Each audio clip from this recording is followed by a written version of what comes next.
Olá, amigo, olá, amiga, olá, você, ovelha, que nesse momento está nos ouvindo, talvez você líder. Eu queria deixar uma palavra do Senhor ao seu coração. Estamos vivendo um cenário muito crítico na nossa nação. E orando esses dias, pedindo a Deus que nos desse uma direção, o Senhor colocou algumas coisas no meu coração e eu queria compartilhar com você. Existe um texto na palavra do Senhor lá no livro de Números, quando Deus ele chama seu povo e fala para eles o seguinte, fala, olha, vocês vão conquistar a terra prometida, eu vou dar a vocês novamente aquela terra que eu havia dito a Abraão que daria a vocês, filhos de Israel. Porém, quando eles vão começar a entrar na terra prometida, eles vão ficar 40 dias ali, aqueles 12 espias, quando voltam daquele lugar, eles vão trazer um relatório. E quando vão trazer aquele relatório para Moisés, eles trazem aquele cacho de uva carregado por 2 pessoas. E quando Moisés pergunta como é a terra, eles disseram, olha, a terra é muito boa, mas lá tem gigantes. Então, por consequência deles terem trago aquele relatório, eles começaram, a palavra de Deus diz, que eles enfraqueceram o coração de todo aquele povo. Josué e Caleb, num trabalho quase que em vão diante das pessoas, diziam, não, nós vamos comer aqueles gigantes como se fosse pão pela manhã. E os 10 espias disseram, não tem como, eles vão olhar para nós e aos olhos deles nós somos como gafanhotos. E por mais que Josué e Caleb estivessem insistindo, aquele povo vai passar os próximos 40 anos ali no deserto. Por quê? Porque não acreditaram no sobrenatural de Deus. Queridos, eu sei que o cenário é muito crítico.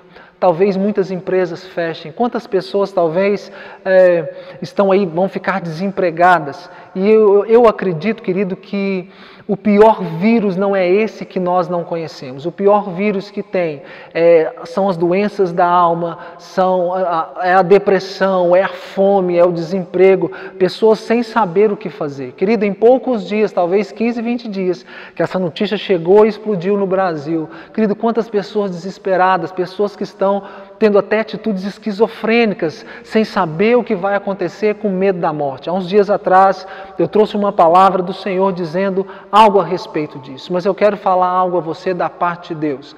Quando Davi, ele foi levar comida para os seus irmãos naquela guerra, ele viu um cenário onde toda a nação de Israel estava com medo de um inimigo novo. Quem era o inimigo novo? O inimigo novo era Golias. Nunca ninguém tinha enfrentado um gigante com tantas qualidades e com tantas habilidades.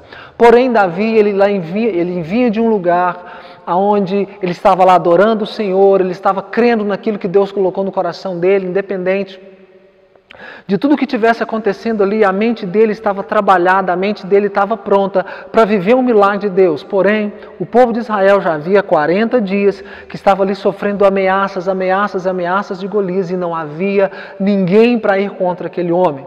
Davi, porém, quando ele vai ir contra aquele homem, Saul tenta pegar uma armadura e falar, cara, luta com essas armas aqui. Davi falou, eu não conheço essas armas, eu não sei lutar com essas armas.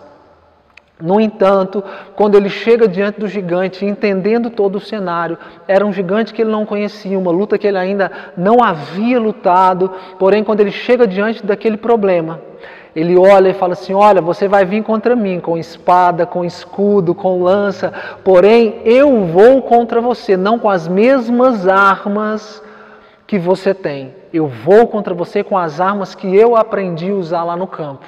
Eu aprendi a adorar o Senhor e Ele trabalhava os meus dedos para a guerra. Então Davi falou, eu vou contra você em nome do Senhor dos Exércitos. Pode ser que no cenário, nesse momento, não tenhamos algo para ir contra isso, mas eu quero encorajar você a lutar com as armas que todos os dias estamos na igreja ensinando, que é as armas da direita e as armas da esquerda. Temos, querido, armas espirituais, e a Bíblia diz no livro de Coríntios que poderosas são as armas da nossa milícia. A igreja não briga esse tipo de guerra, querido, com armas humanas. A igreja briga esse tipo de guerra com armas espirituais. Então eu queria chamar você e convocar você a orar mais, interceder mais, encorajar os seus irmãos, não passar relatórios negativos.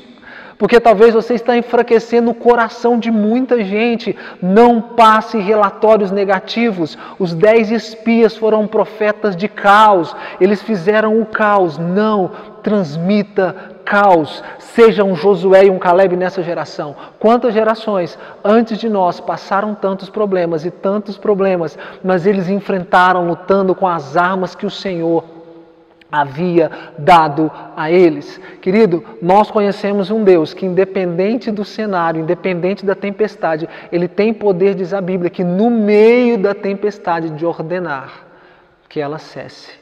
Aquela tempestade, querida, ela estava só no início.